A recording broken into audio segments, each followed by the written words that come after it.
I'm Lin-Manuel Miranda, and you're listening to Hard NOC Life.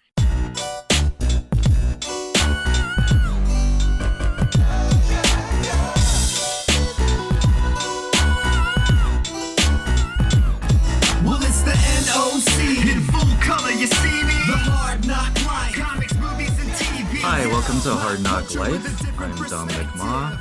I'm Britney Monet. And what it do, baby? I am back. It is Brother Nate Milton from the Naomi Podcast. Glad to be with y'all one more week.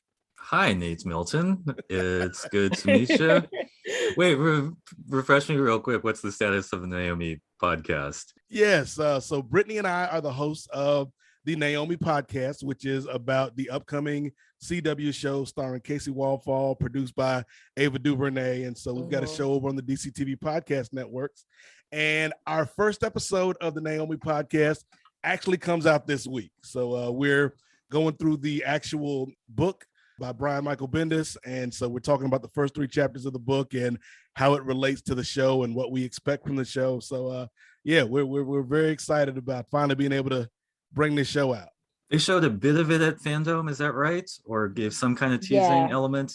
Yeah, they did. It was like 30 seconds, and it's kind of a thing that happens in the book too, where basically she gets a message that there's a sighting of like Superman, and she's running out to go see it, but in the clip she kind of faints and misses it. But that's like a whole point in the actual book, is that she's like a huge Superman fan, and she misses the Superman sighting, and everyone sees it, and she's like the only person who like misses it.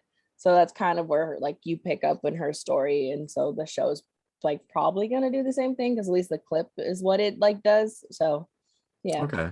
And wait, sorry, when is the show debuting?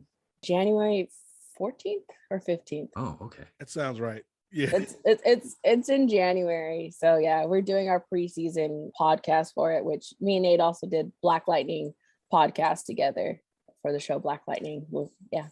Okay, cool. So look forward to some in-depth talk about that. I mean, like in an ordinary year, which we haven't had for about 3 years now, like we know a lot of this stuff buzzy from San Diego Comic-Con, where they announced such things. For those of you that don't know, Comic-Con was canceled the last 2 years because of obvious pandemic type reasons. It's a huge mob.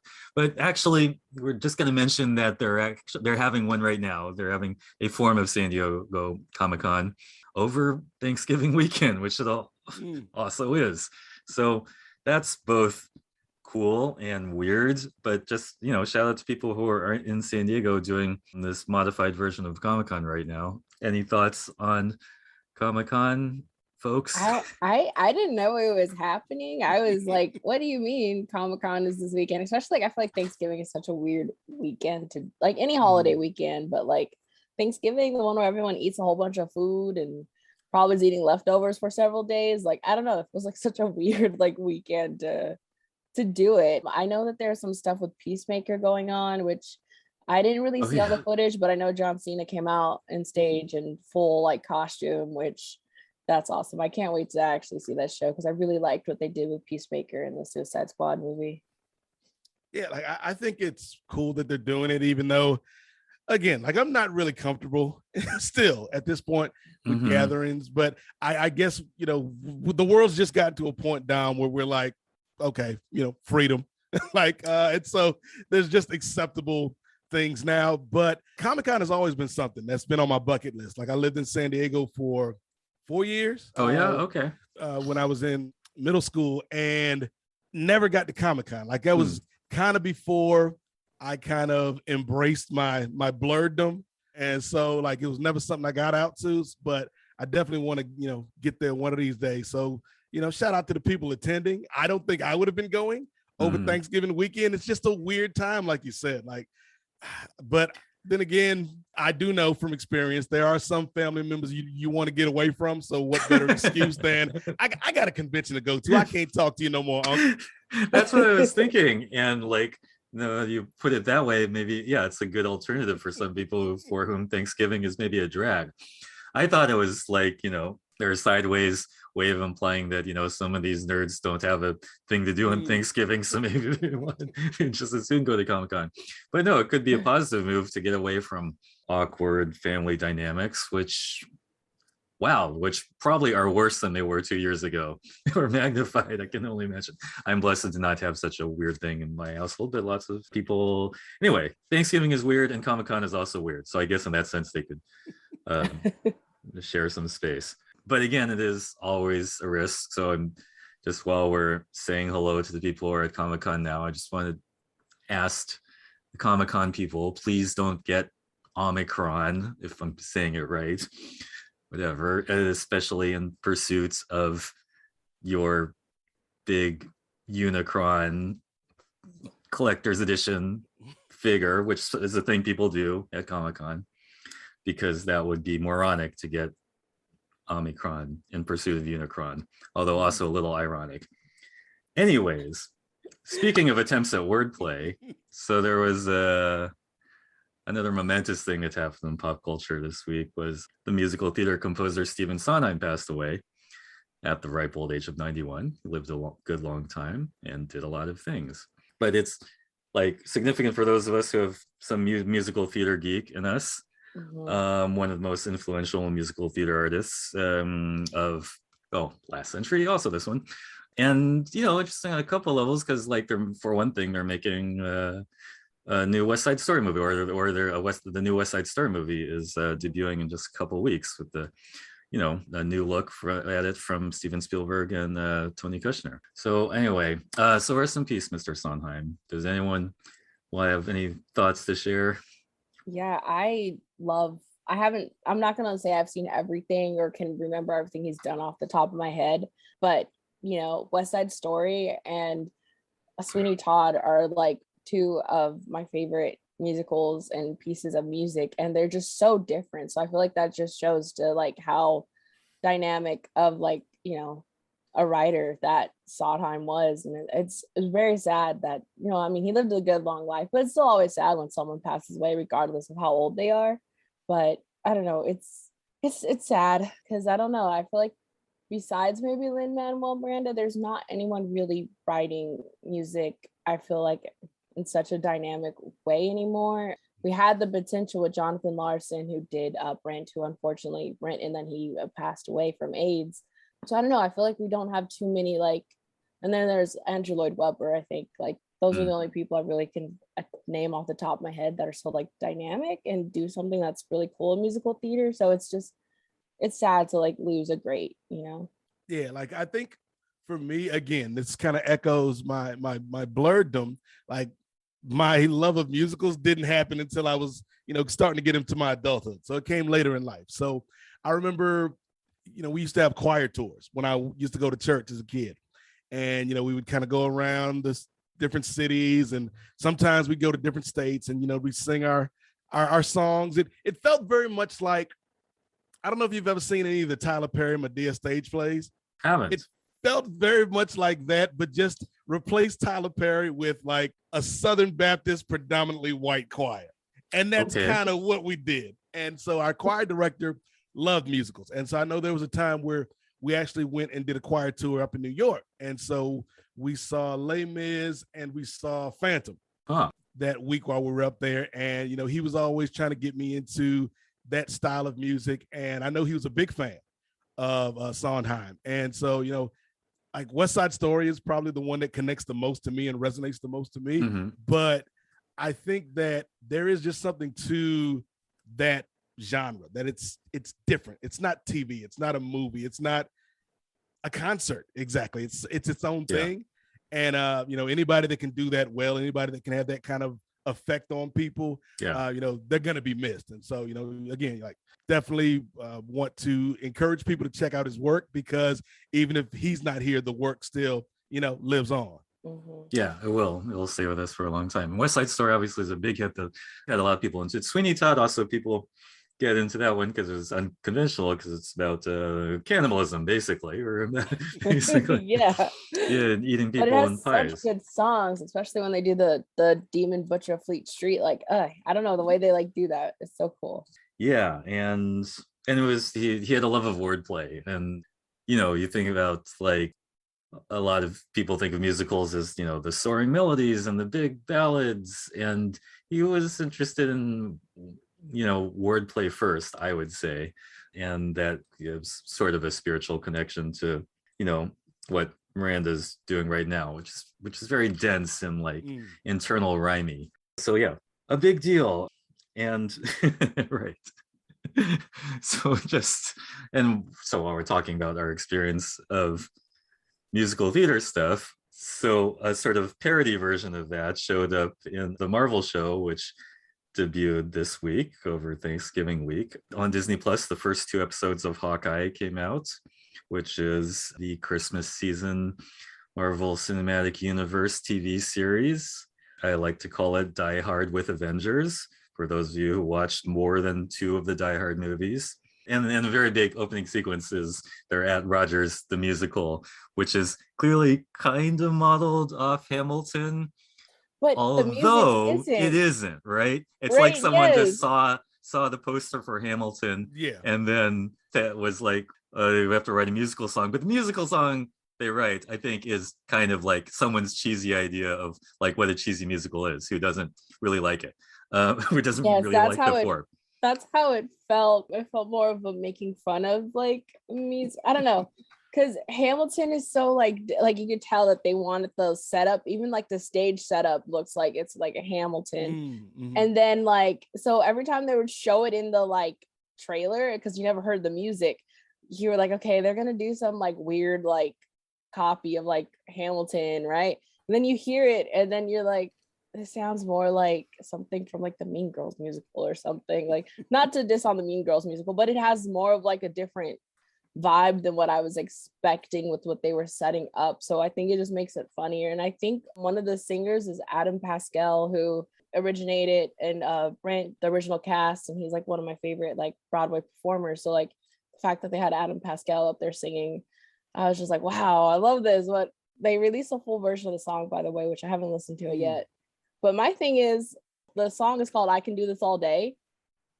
And I'm just like, how did like normal people know that? Like, was Steve in interviews saying that, or like, he was, Brittany, like, he had like, to have been, because that's Steve Rogers, like after a while, because that's one of the things we see later in this series is the Avengers, they're about saving the world, Dom. The Avengers, they're about justice.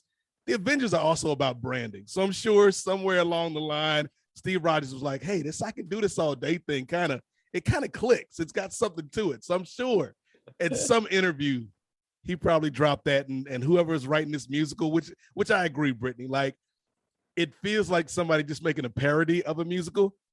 That being said, like that song still kind of hits. Yeah. All right. Yeah. No, if it gets in your head, it's doing something. Yeah. No, I mean, just for bookkeeping purposes, the full version is actually called Save the Day.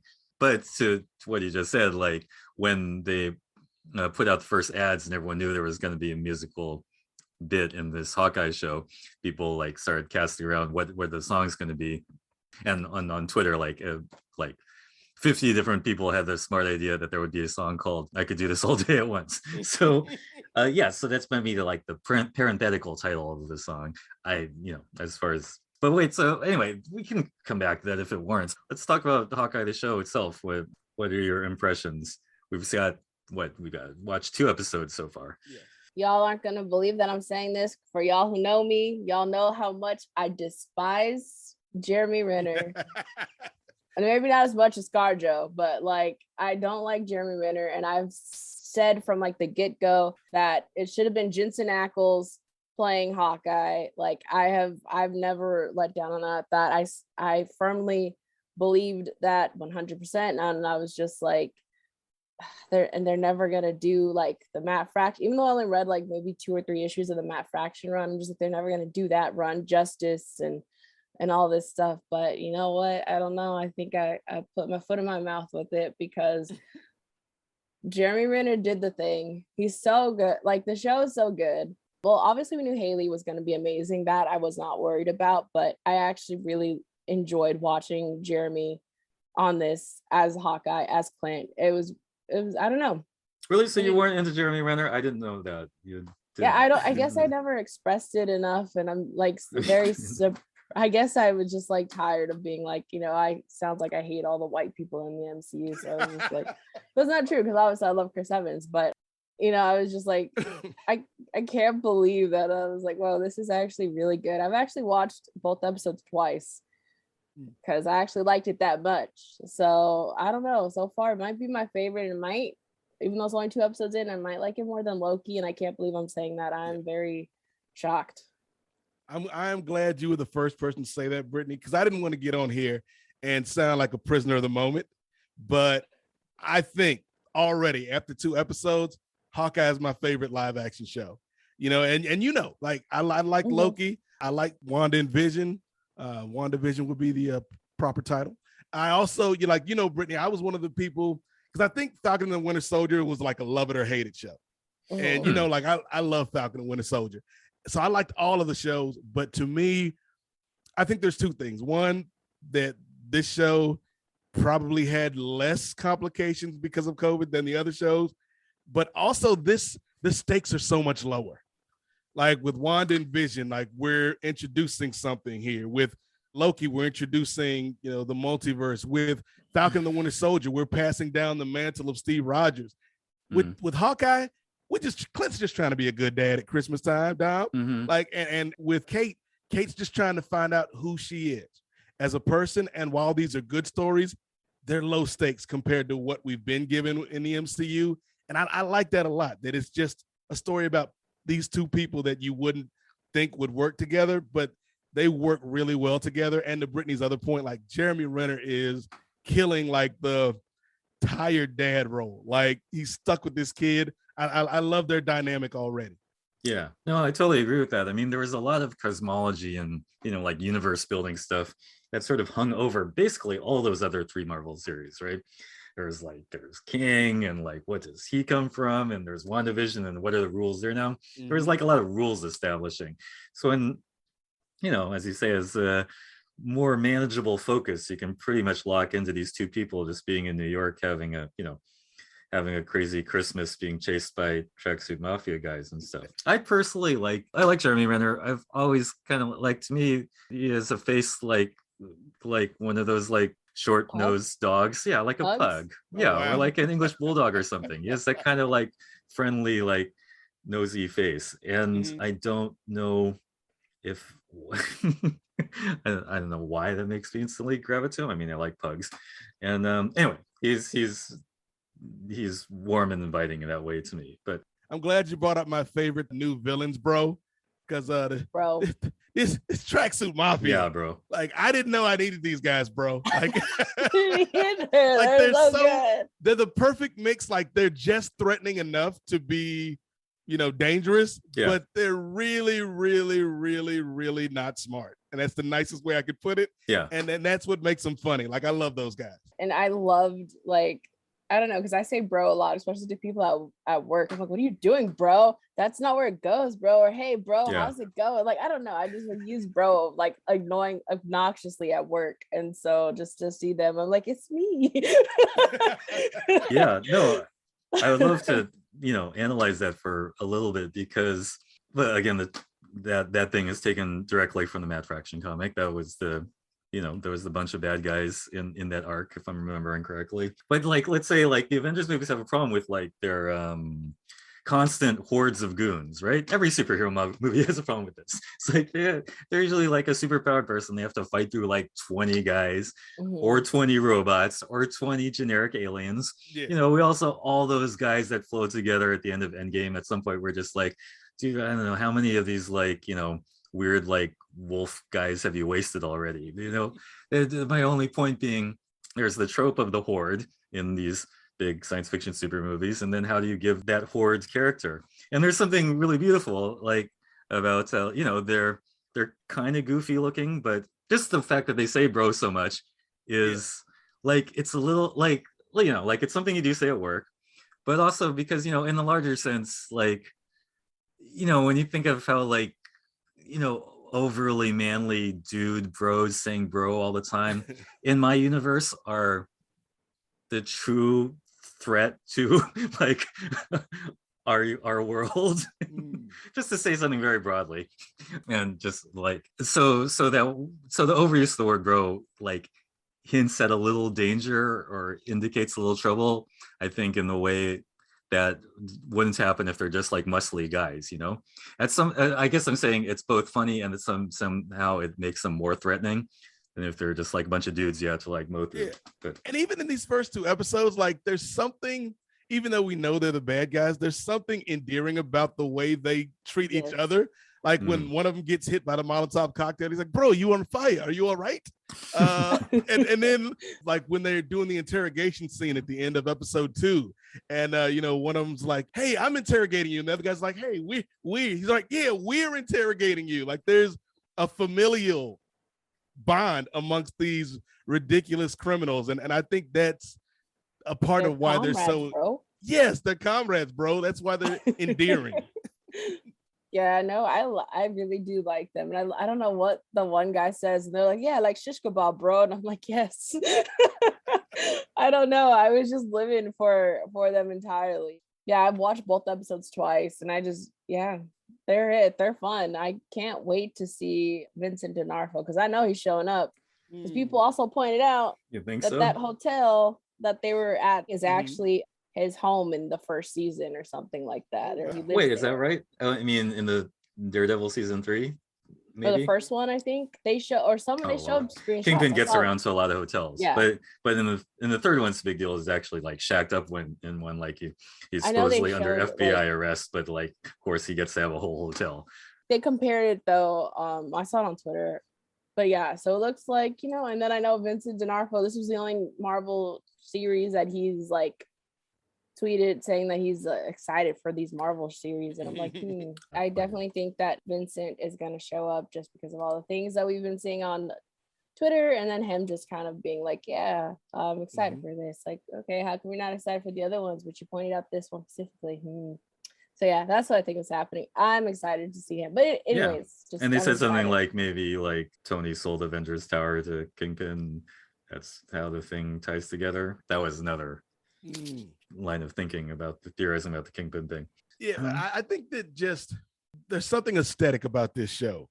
And, we talk about it with the Tracksuit Mafia. We can talk about it even in more detail a little bit later about this Christmas version of New York City in the MCU. But and I know, like we're gonna have to talk about Black LARPers because that was one of my favorite little spots of the episodes when we went to the LARP convention. But it feels like, again, like we're so used to in these Marvel shows, like and movies being in high stakes. I finally got a chance to watch Shang-Chi over the past week and loved it. But like we go from a pretty, mundane setting at the beginning of the film to we fighting dragons by the end of the movie. So get ready. And, same with the Avengers movies, like they start small and by the end of the movie, we're fighting aliens. And with this, it's all very self-contained. Like it's important to, Clint and Kate and the Tracksuit Mafia and all the characters living this story. But it's kind of nice and refreshing, Dom, that it's a fun Christmas story with arrows and car chases and fights, but at the end of the day the world's not at risk.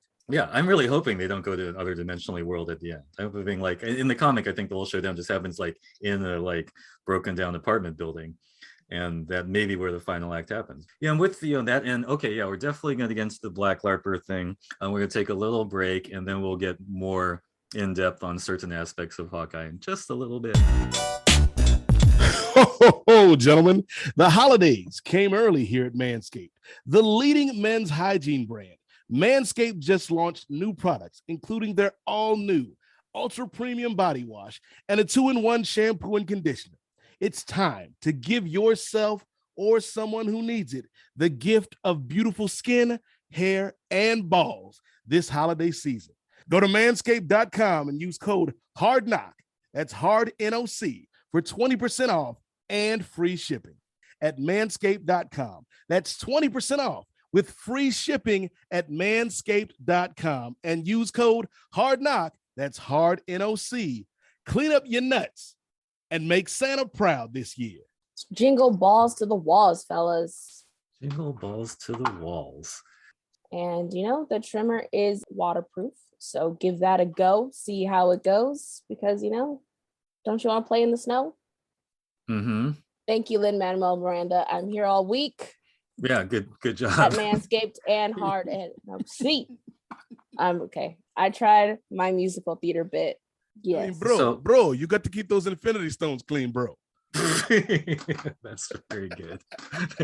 They are the Infinity Stones. And anyway, Nerds of Color is in partnership with Manscaped, and feel free to grab some of their products for the holiday season and use the code if you would like 20% off. The code is HARDNOC, HARDNOC, sort of like that song in Annie. Hard knock wine. That's the one. Instead of kisses, we get oils Mm. and That nose hair leads trimmers. Essential potential oils, kisses. and those are right. But you'll welcome them, and would be happy to receive a trimmer. But anyway, so back to Hawkeye. All right, so so Hawkeye ends up going to a LARP, and okay, here's the part of like my nerd knowledge. I don't even know that much about LARPing. I don't even know if you call it a LARP or like a LARP meeting, or is LARP, what's the proper sentence there? Like here's the confession time. Here's what I got. I'm Aaron Burr. Okay. I've only seen LARPs in TV shows and movies. I've never seen a real Ren Fair or a real LARP in real life. Well, Okay, I've been to cool. a Ren Fair. I've just never actually I didn't dress up at the Ren Fair, but like I've seen other people do it. I just myself have not It feels like it's against the rules. Yeah, no, because me too. It's just not something I was totally familiar with, but it's something that like naturally like goes with all this superhero culture stuff. Like, so they had to engage it sometimes. I mean, there's people dressing in costumes with mock combat. But I mean, just if I'm tracking the plot thing right, because I don't think you even counted about, is it that they're in a fight in Kate's apartment and the costume gets left there while it's burning down, and then Yes, is it some dude just goes and recovers it so we can have the Ronin costume? Am I getting that right? Yeah. So all right. So I think this is what happened, Brittany. You can correct me if I'm wrong. Okay. Because when Clint goes back, he steals the firefighter's outfit, at least the jacket, out of the truck, and he notices the LARP sticker on the truck. Oh. So are we assuming that Grills, the black LARPer, is actually a firefighter and is at his day job? Yeah. That totally makes sense. Yes. Like that was Grills' truck. Yeah. That's what I would assume. So because she says they're mainly firefighters and cops who are doing this LARPing when he goes to register. Yep, she does. Which is interesting because like I guess I don't know. I don't, especially cops, I don't see them being like into LARPing and stuff. But whatever they need Brittany Monet to release some of that tension and aggression in a productive manner, I am here for. So we support LARPing policemen in my house. That's all I'm going to say. No additional commentary, Dom. That's all I'm going to say. An excellent no, point. You're right. That as useful releases of energy are something we all need. As long as that's where they're taking out their aggression and anger at and LARPing only, then yes, I support that too. But I just feel like I was like, oh, this feels like the most far-fetched thing in the whole entire show. Well, I'm still puzzling. Oh wait, no, because he was a firefighter on the scene. Okay, wait, this is forming in my head now because I'm dumb. I'm not a good watcher. He was on the scene putting out the fire, and he's like, oh my gosh, I'm an actual Ronin suit or a really dope suit, whatever, and I'm an actual LARPer, so of course I need this thing. Oh, okay. Right, that's this connection. I'll make it right. Okay, so so and then Hawkeye like uses some social media to track down where the suit go, and he finds the actual LARPer. So and then Hawkeye has to go to the LARP happening, I guess, in Central Park or some near park, right? Yeah, and has quite an experience. Whoa. That was fun. I don't know. I liked it a lot. It was just a really funny scene, and I liked the moment between him and Grills. Is that the name? Grills, yeah. Yeah, and he's just like, you get to be a hero like every day. Like, let me like have this moment. I don't know. I really liked that moment. It was nice. I did. I liked it a lot. Like, I think, again, there's a lot of little things like this, at least in these first two episodes, Dom, that are like these really, cute moments that you could think are just kind of throwaway moments. But in that little scene, like, we got a little bit of glimpse into what makes this guy Grills tick. But I also think it was a good scene for Clint. Because Clint could have easily just beat this dude up and taken the suit. Like, he didn't have to play along with the guy, but that he gave the guy, a nice moment. And then after the fight, when he was getting the suit back, he actually gave the guy, hey, call me Clint, man. Like, you don't even have to call me Hawkeye. Just call me Clint. So I think that one of the things we're going to see as this series progresses is Clint's really a good guy. And I don't know if we've really seen that in these movies because he's been like this one note character to a certain extent. Yeah. But like, I think this series is going to show us like Clint's really a good dude. Yeah, he's been a bit of this like, born identity type assassin. Although, he is one of the only dudes who's like married and has kids. I mean, I think about it. I mean, Ant-Man sort of, and Iron Man by the end of Endgame. Yeah. But I mean, so it's good that they're delving into that aspect. But yeah, again, so it is an excellent scene with Grills. There are a lot of different dimensions going on. Was it like a little bit extra that he was a black guy? Because we're maybe expecting a white guy in the weird armor. I don't know. You tell me. I tell him it was. I'm here for the representation though, because I don't think I've ever seen in any of these LARPings on TV or the movies. I don't know how many black LARPers I've seen, and we had at least two. We had Grills, and then we had the girl that was registration lady, right? Yeah, the registration lady. Yep. So we had at least two black LARPers. Right. Because the first lady meets, I believe, is this white lady who's sort of like a classic, almost stereotypical idea of what we might think a LARPer is. For those of us who don't do it personally, she's a little uptight about everything, but she's clearly got a passion for it. Mm-hmm. So they could have easily been, typecast as all weird nerds, like, say the people who go to Comic-Con and dress up and expect people to take it seriously. When he actually gets in there and he needs to get the suit back, they made at an interesting meeting of the minds, like people's different needs and hobbies and what they need to get out of life. And although I just want to mention, just for the record, that a Ronin is not a freaking ninja. It's just a little detail, but a Ronin is a samurai. So every time they call it a ninja outfit, I'm a little thrown off. But it is a ninja outfit, but Ronin is associated with the samurai tradition.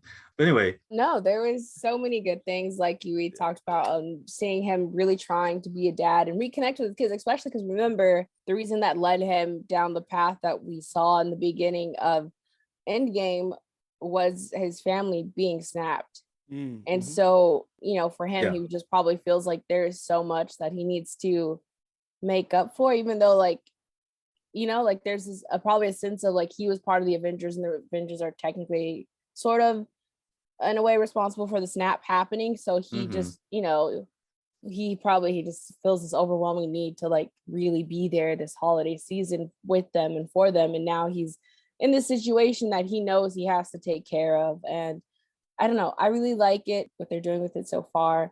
Like Haley Steinfeld, she was just perfect casting. She's so good. Yeah. Honestly, you know what though? Because I always used to make fun of it and be like, Hawkeye is really just, why would he be like the character that people are like after he's just a dude with bow and arrows? But then when you see from her perspective, this little girl of this like her town is being destroyed by whatever, and you see this really cool guy in her opinion, with arrows and like taking out all these aliens, like, yeah, of course a little kid is going to be like, that's fucking awesome. Like, I want to do that too. So I really loved the way they incorporated the Battle of New York and kind of making Hawkeye seem actually genuinely really cool to like little kids who are more open to like, being wowed, I guess, in that way. I don't know. So I really liked that, and just her need of like, I need to protect us and become a hero too. And like, now she's like top in archery and like all of that. So I really loved what they did with Kate and her, and where she ends up being like, yeah, Hawkeye's cool. And like, she's probably the only Hawkeye stan, but it's okay. Yeah, I love that for a couple of reasons. One, like you said, Brittany, like it informs us about Kate, and it gives us a good shorthand. Like we didn't have to spend 5 episodes with Kate learning how to fight and learning how to shoot the arrow, because we got that shorthand that, she's been doing this her whole life, because on that day of the Battle of New York, like she saw this archer dude and she's like, that's the coolest guy in the world. And he just saved our whole city. Yeah. And so like, I love that. I also love, I'm glad that you brought up Clint's family, because Linda Cardellini. I always get them mixed up. Linda Cardellini.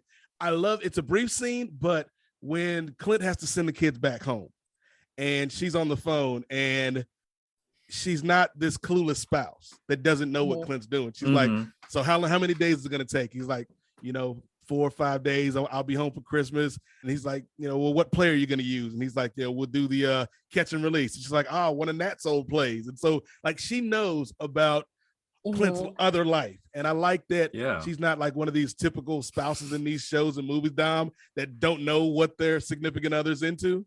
Yeah, like a supportive partner.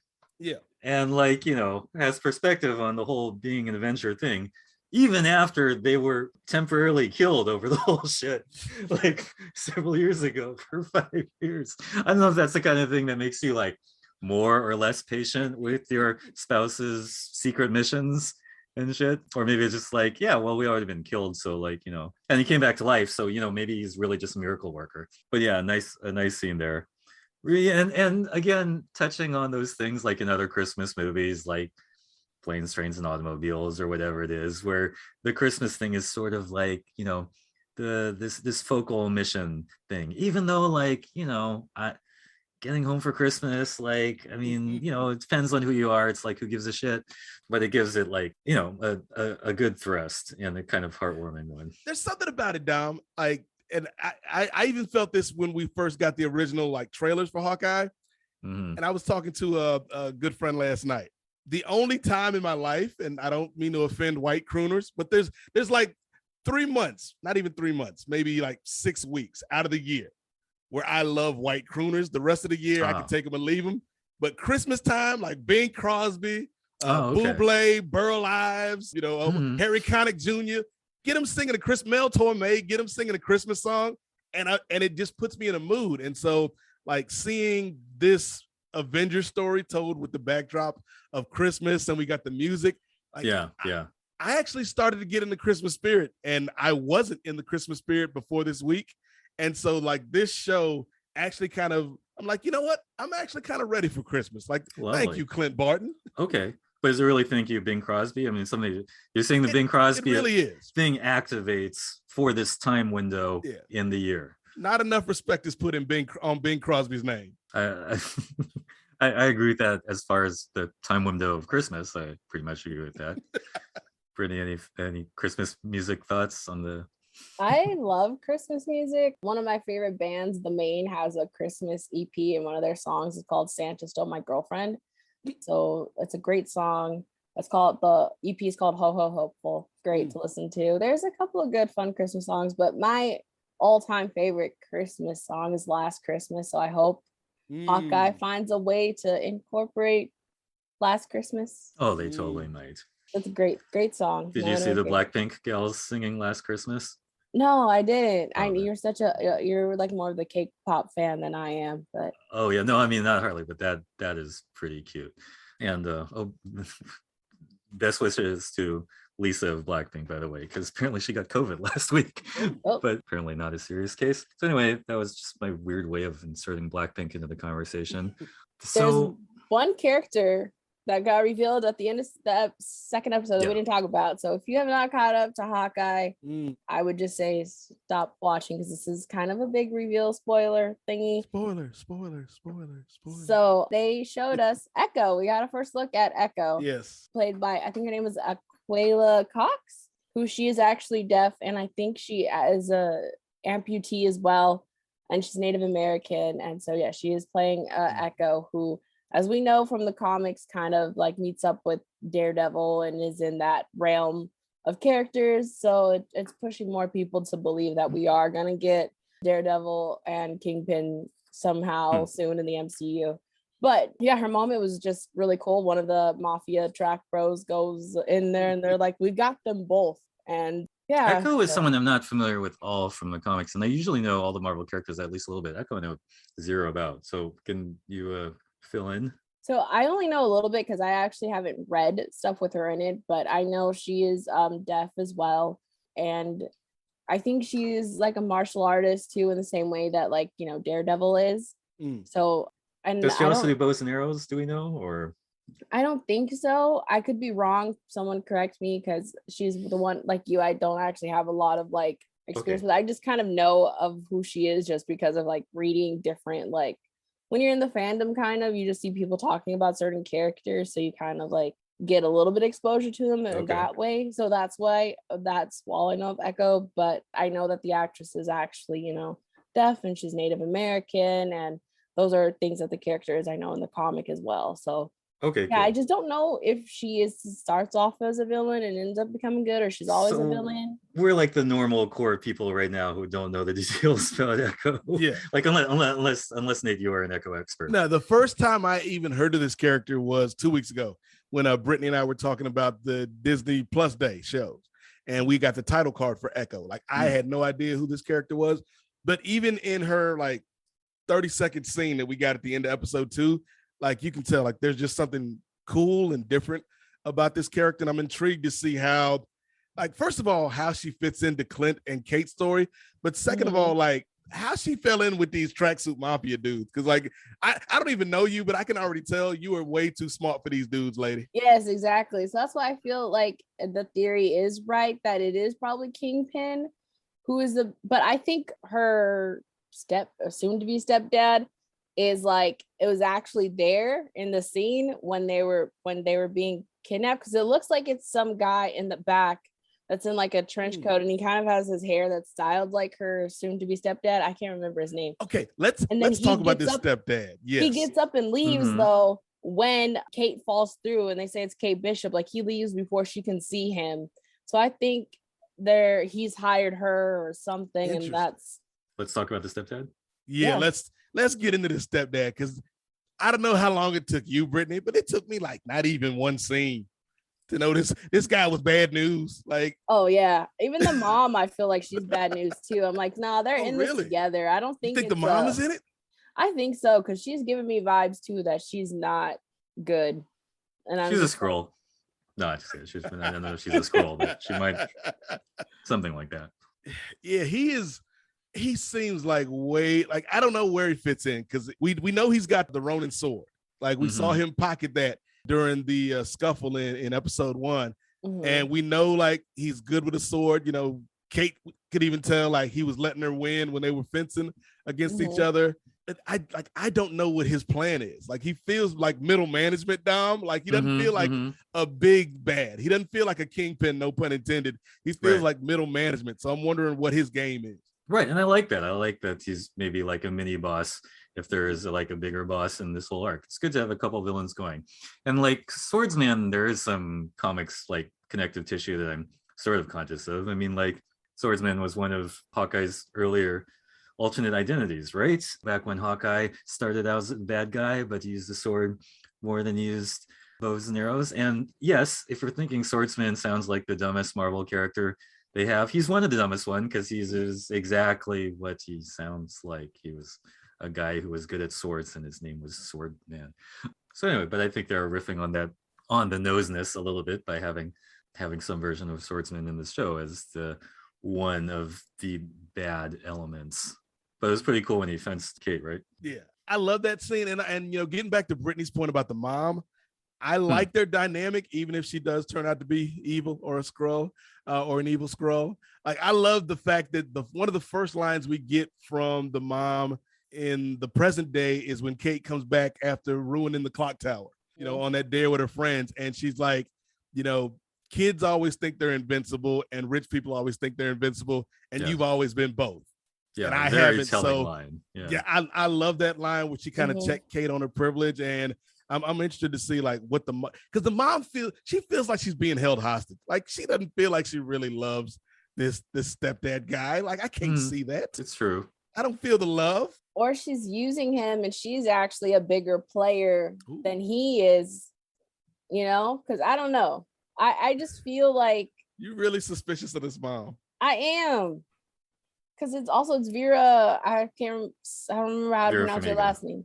Yes, but I feel like, why would you just I don't know. I feel like you'd give her a good meaty role. And it has to be like leaning towards like a villain to me. Like she's probably, you know, or she could be playing the Beyonce dude too to make him think that she's not as like threatening or whatever. But I feel like she is. She has to be.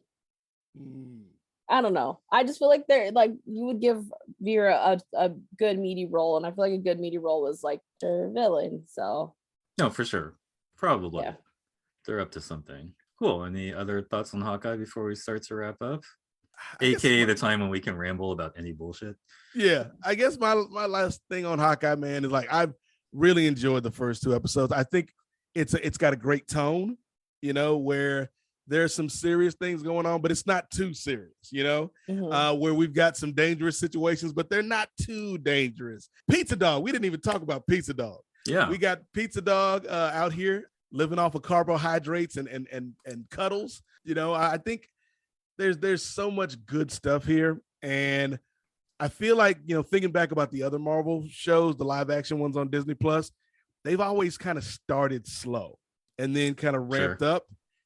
Even though I guess you could argue we kind of started a little bit slow for these first two, I don't feel like we're going to have to wait too much longer for things to ramp up. I feel like we're already got some good forward momentum, and like I really want to spend more time with Jeremy Renner, which I don't think I would have been saying 3 weeks ago. And I know damn sure Brittany Monet wasn't saying 3 weeks ago, I want to spend more time with this man, Jeremy Renner. I was not, and I am very much here for it. I was already there's only 4 episodes left because this is a 6-episode miniseries or whatever. And I'm just there's only 4 episodes. I want more. So I really, really like this one so far. I do think I feel like it's actually moving at a good pace. It doesn't feel like it's slow to me at all. So yeah, I really think that this has some good stuff. Obviously, Pizza Dog is amazing. I love that she lived on top of a pizza apartment place thingy. Yes. I don't know. I'm very much excited for what we have in store with Hawkeye. And yeah, that's kind of all I have left on Hawkeye. Okay. Well then, if you'd like to say anything about what's, nerd popping in your world or shout out to anything, go ahead and say it as you introduce yourself. And Brittany, how can people find you on the internet? You can find me on Twitter at Hi Brittany Monet and Instagram and stuff. I also, obviously, as I've talked about, me and Nate do stuff together. What is nerd popping for me this week? Oof, I don't know. I guess I just really liked Hawkeye a lot. And yeah, that's it, I guess, for me. I really want to watch Tick, Tick, Boom with Andrew Garfield because you guys know I love Andrew Garfield. So I'm going to check that out because I've heard good things. Yeah, that's it. Right on. Nate. All right. And for me, first of all, I appreciate, thank you for having me on again, Dom, Brittany. I appreciate it, bro. Yeah. What's nerd popping for me? Yeah, good chat, bro. What's nerd popping for me is something that I haven't even watched yet, but I did watch the first half. And sometime this week, probably tomorrow, I'm going to finish it. But Masters of the Universe is back on Netflix. The Kevin Smith reboot or update of the classic 80s show.